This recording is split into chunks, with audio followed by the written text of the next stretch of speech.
आज अन्तर्राष्ट्रिय श्रमिक दिवस। सबै प्रकारका श्रमिकहरूलाई हाम्रो संस्थाका तर्फबाट व्यक्तिगत रूपमा हार्दिक शुभकामना। र सबैको खुसी के हो त?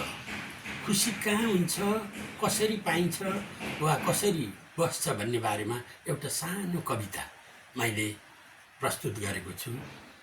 शीर्षक छ खुसी।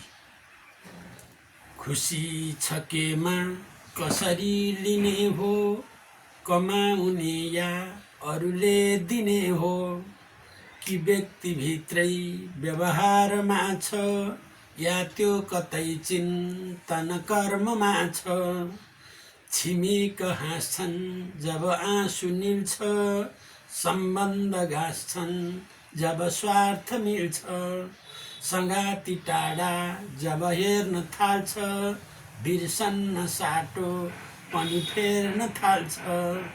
स्वकर्म गर्दै सुख दुःख झेल्दै, देखे कुनै स्वप्न नयाँ समेल्दै, पोल्टाभरि राख्न कुनै नपाउँदै, पोखिन्छ त्यो बस्छ खुसी कहाँ खै। साम्राज्य मिठो मनको छ एक, किनिन्न कहिल्यै धनले विवेक।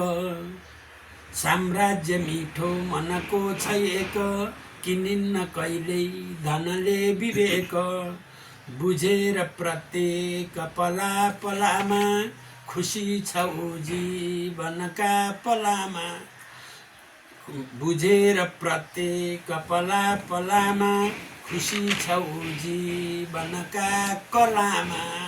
हस्त, धन्यवाद।